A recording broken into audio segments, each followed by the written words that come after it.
बिस्मिल्लाहिर्रहमानिर्रहीम अस्सलाम वालेकुम। कंप्यूटर साइंस के नेक्स्ट लेक्चर में आपको खुशामदीद कहती हूँ। उम्मीद करती हूँ आप सब खैरियत होंगे और प्रीवियस लेक्चर्स को अच्छे से सुना और समझा होगा। Chapter number 1 data basics. इस चैप्टर में हम जिन टॉपिक्स को कवर करेंगे उनमें से नंबर 1 है define program file. Program file को डिफ़ाइन करें एंड डिफ़ाइन डाटा फाइल और डाटा फाइल को डिफ़ाइन करें।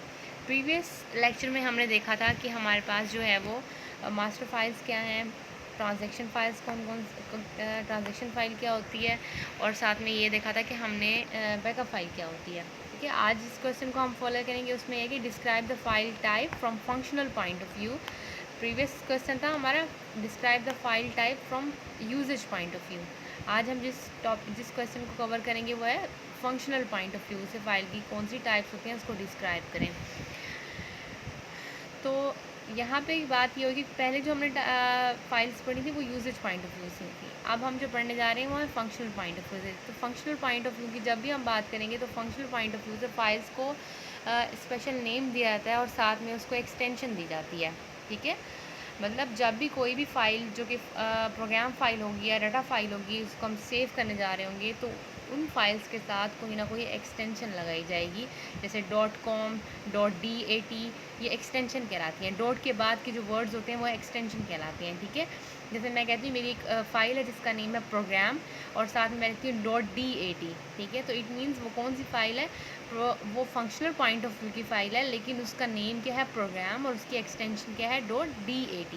इसी तरह से अगर मैंने एक और अगर हम फाइल बनाई, लाइक मैंने कहा कि मेरी एक फ़ाइल है जिसका नेम है स्टूडेंट डॉट कॉम, तो वो क्या होगी, जो स्टूडेंट होगा वो उस फाइल का नेम होगा, .com जो होगी वो उसकी एक्सटेंशन होगी। चलिए जी हम रीड कर लेते हैं। The files are given proper name from functional point of view. Files को प्रॉपर नेम दिए जाते हैं फंक्शनल पॉइंट ऑफ व्यू से। It consist of file name and file extension. इसमें कौन कौन सी दो चीज़ें होती हैं, ये दो चीज़ों में मुश्तमिल होती है। एक होती है हमारे पास फाइल नेम और दूसरी होती है file extension. The name and the extension of file is separated by dot. ठीक है, जैसे हम लिखते हैं कि प्रोग्राम .com कि जो जो दरम्यान में डॉट होगा वो नेम को और उस एक्सटेंशन को सेपरेट कर रहा होगा। ठीक है, the extension is normally assigned by the software in which the file is created. Extension को कौन जनरेट करेगा, एक्सटेंशन वो सॉफ्टवेयर जनरेट करेगा जिसके अंदर हमने फ़ाइल बनाई है। ठीक है, जैसे कि अगर वो हमने वर्ड की फ़ाइल है तो उसके अकॉर्डिंग उसकी एक्सटेंशन आएगी। अगर वो नोट पैड की फ़ाइल है तो उसके अकॉर्डिंग उसकी एक्सटेंशन आएगी, लाइक .dat या फिर .txt या फिर .doc डॉक्यूमेंट की एक्सटेंशन। ठीक है, इस तरह से जिस सॉफ्टवेयर के अंदर हम वो फाइल जनरेट करने जा रहे हैं उस सॉफ्टवेयर के अकॉर्डिंग उसकी एक्सटेंशन जनरेट होगी उस फाइल की। ठीक है, जिस सॉफ्टवेयर के अंदर हम फाइल बनाएंगे उसी सॉफ्टवेयर के अकॉर्डिंग उस फाइल को एक्सटेंशन दी जाएगी। तो फंक्शनल पॉइंट ऑफ व्यू से हमारे पास दो फाइल्स हैं। The types of file from functional point of view are as follows, program file and number 2 पे है डाटा फाइल। तो सबसे पहले हम देख लेते हैं कि प्रोग्राम फाइल क्या होती है। प्रोग्राम फाइल एक ऐसी फ़ाइल होती है जो कि जिसके अंदर सॉफ्टवेयर की इंस्ट्रक्शंस होती हैं। ठीक है, ये आम फाइल की तरह नहीं होती। जिस तरह से हमने पहले फाइल्स को डिस्कस किया उसमें डाटा होता है, उसमें किसी भी एक ऑब्जेक्ट के बारे में, एंटिटी के बारे में इंफॉर्मेशन होती है। लेकिन जो प्रोग्राम फाइल्स होती हैं उसमें हमारे पास क्या होता है कि उसके अंदर इंस्ट्रक्शंस होती हैं, उसके अंदर कोड होता है। उस प्रोग्राम फाइल्स को बेसिकली हम एग्जीक्यूटेबल फाइल भी कहते हैं। ठीक है, एग्जीक्यूटेबल फाइल इसलिए कहते हैं क्योंकि उसमें ऐसा कोड होता है जो कि उस प्रोग्राम को एग्जीक्यूट करता है। ठीक है, जब भी कोई सॉफ्टवेयर में हम इंस्टॉल करते हैं तो वो सॉफ्टवेयर प्रोग्राम्स फाइल के अंदर जाके उसकी फ़ाइल जो है जनरेट की जाती है। तो जैसे ही वो ओपन होता है सॉफ्टवेयर या उसको रन किया जाता है तो उसकी जो फ़ाइल पड़ी होती है प्रोग्राम फाइल के अंदर वो एग्जीक्यूट होती है, उसके अंदर जो कोड होता है वो रन होता है और प्रोग्राम को चलाता है। ठीक है, चलिए अब हम रीड कर लेते हैं। A type of file that contains the software instruction is called program file. ठीक है, ऐसी फाइल जिसके अंदर सॉफ्टवेयर की इंस्ट्रक्शंस होंगी। ठीक है, इन अदर वर्ड्स हम कह सकते हैं जिसके अंदर कोड होगा। ठीक है, तो ऐसी फ़ाइल जिसके अंदर सॉफ्टवेयर की इंस्ट्रक्शंस होंगी तो उसको हम क्या कहेंगे, प्रोग्राम फाइल। और प्रोग्राम फाइल को हम एग्जीक्यूटेबल फाइल भी कहते हैं क्योंकि उसके अंदर एक ऐसा कोड होता है जो कि प्रोग्राम को एग्जीक्यूट करता है। मज़ीद इसमें डिटेल में हम पढ़ लेते हैं। A type of file that contains the software instruction is called program file. ऐसी फाइल जिसके अंदर सॉफ्टवेयर की इंस्ट्रक्शंस होती हैं उसको हम प्रोग्राम फाइल कहते हैं। A program file has an extension of .com and .exe। जैसे कि हमने बात की थी कि फंक्शनल पॉइंट ऑफ व्यू से जब भी कोई फ़ाइल क्रिएट की जाती है तो उसको जो है वो प्रॉपर नेम दिया जाता है और साथ में डॉट के बाद एक्सटेंशन दी जाती है। इसी तरह से प्रोग्राम फाइल के लिए जो दो एक्सटेंशन इस्तेमाल की जाती हैं उनमें है .com and .exe। These files contains the instructions that can be directly executed by the computer। ठीक है, ऐसी इंस्ट्रक्शंस जो कि कंप्यूटर डायरेक्टली एग्जीक्यूट कर देता है, क्योंकि हमारे पास जो है वो बेसिकली दो लैंग्वेजेस होती हैं। एक होती है हाई लेवल लैंग्वेज, दूसरी होती है लो लेवल लैंग्वेज। अभी मैं इसको डिटेल में नहीं जाऊँगी, बस आपको इतना समझने की ज़रूरत है। जो हाई लेवल लैंग्वेज होती है वो हम इजीली अंडरस्टैंड कर सकते हैं, और जो लो लेवल लैंग्वेज होती है वो कंप्यूटर इजीली अंडरस्टैंड कर पाता है। तो जो ये कोड होता है ये बेसिकली लो लेवल लैंग्वेज के अंदर, मशीन लैंग्वेज के अंदर लिखा रहता है, जिसको कंप्यूटर इजीली और डायरेक्टली अंडरस्टैंड कर लेता है, जिसको ट्रांसलेट करने की ज़रूरत नहीं पड़ती। ठीक है, तो ये प्रोग्राम फाइल के अंदर जो कोड होता है, जो इंस्ट्रक्शंस होती हैं, वो कंप्यूटर के ऊपर डायरेक्टली एग्जीक्यूट कर दी जाती हैं, उनको कन्वर्ट नहीं किया जाता। सेकेंड हमारे पास टॉपिक है डाटा फाइल्स। अब जैसे हमने पहले प्रोग्राम फाइल पढ़ा, प्रोग्राम फाइल में क्या था कि सारा कोड होता है, लेकिन अगर हम डाटा फाइल की बात करते हैं तो डाटा फाइल के अंदर कोई कोड नहीं होता, इसमें सिर्फ डाटा होता है। ठीक है, ऐसी फाइल जो कि सिर्फ रीड करने के लिए यूज़ की जा रही है, व्यू करने के लिए यूज़ की जा रही है, ना कि एग्जीक्यूट करने के लिए।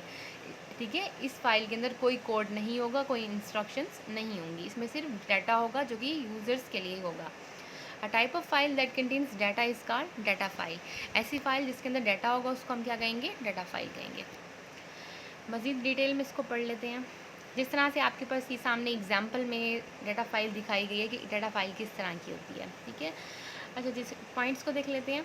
Data file are created by the software being used. Data file मतलब ऐसी फाइल होती है जिसको उस सॉफ्टवेयर के अंदर बनाया क्रिएट किया जाता है जो कि यूज़ किया जा रहा है।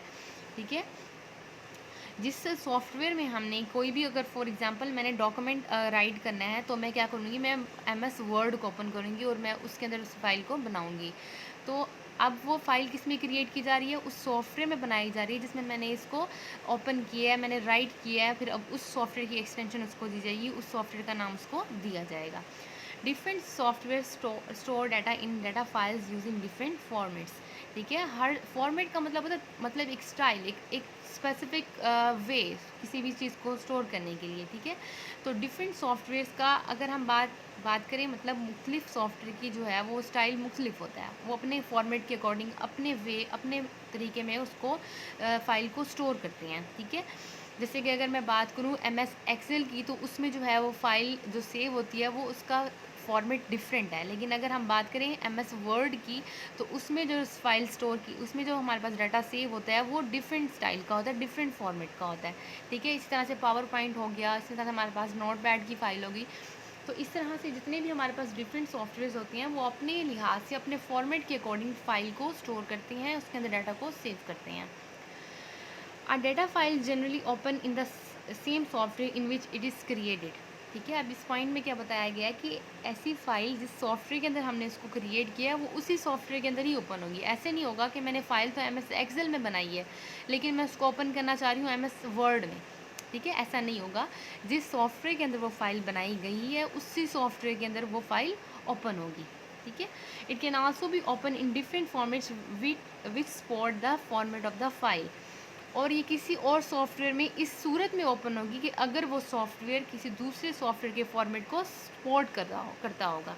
ठीक है, वरना जैसे मैंने आपको बताया कि अगर तो वो MS एक्सेल में बनाई गई है तो वो सिर्फ MS एक्सेल में ही ओपन होगी। लेकिन अगर मैं उसको MS वर्ड में ओपन करना चाह रही हूँ तो वो नहीं होगी। लेकिन कोई ऐसा सॉफ्टवेयर जो कि उस फाइल के या जिस सॉफ्टवेयर के अंदर वो पहली वाली फ़ाइल बनाई गई है उसके फॉर्मेट को सपोर्ट कर रहा होगा तो वो ओपन होगी किसी दूसरे सॉफ्टवेयर के अंदर, अदरवाइज़ वो ओपन नहीं होगी। तो यहाँ पे कुछ एग्जांपल्स हैं डाटा फाइल्स की, जैसे कि यहाँ पे फर्स्ट एग्जांपल को देखें आप। इस फर्स्ट एग्जांपल में जो हमारे पास जो भी हम डाटा सेव करेंगे उसकी जो एक्सटेंशन होगी वो होगी .dat। ठीक है, सेकेंड वाली एग्जांपल में देखिए, यहाँ पे हमने MS वर्ड को ओपन किया हुआ है, तो इसके अंदर जो भी हम डॉक्यूमेंट राइट कर रहे हैं तो उसके साथ जो एक्सटेंशन सेव होगी वो हमारे पास .txt होगी, या फिर DOC के साथ भी ये सेव होती हैं। ठीक है, आज का हमारा टॉपिक यहीं पे ख़त्म होता है। इस टॉपिक से रिलेटेड अगर आपके कोई भी क्वेश्चंस हों, मतलब कुछ ना समझ आया, तो आप मुझे कमेंट सेक्शन में ज़रूर बताइएगा, ताकि मैं आपकी कन्फ्यूजन को दूर कर सकूँ, आपके पॉइंट्स को मज़ीद क्लियर कर सकूँ। Thank you so much.